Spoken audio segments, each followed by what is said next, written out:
Hello everyone, কেমন আছেন সবাই? আশা করি ভালো আছেন। আজকে আমি দারুণ মজার একটি ভর্তার রেসিপি শেয়ার করব। তো এর জন্য প্রথমেই আমি কিছু শুকনো মরিচ ভেজে নিয়েছি। এরপর এটার মধ্যে একটু লবণ দিয়ে এটাকে একটু বাটনা দিয়ে বেটে নিলাম। এরপর এর মধ্যে 2টা কাঁচা পেঁয়াজ ভালোভাবে কুচি করে নিয়েছি, সেটা দিয়ে দিলাম। দেওয়ার পরে মরিচের সাথে এটাকে একটু বাটনা দিয়ে বেটে নিয়েছি। এরপর এখানে দিয়ে দিচ্ছি কাঁঠালের বিচি, আর বিচিগুলোকে আমি ভালোভাবে সিদ্ধ করে নিয়েছি।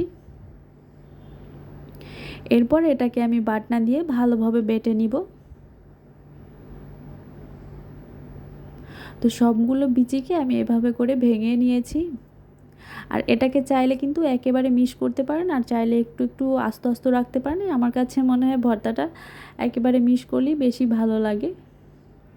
এরপর এর মধ্যে দিয়ে দিয়েছি সরিষার তেল। দেওয়ার পরে এখন আমি হাত দিয়ে ভর্তাটাকে ভালোভাবে মাখিয়ে নিব।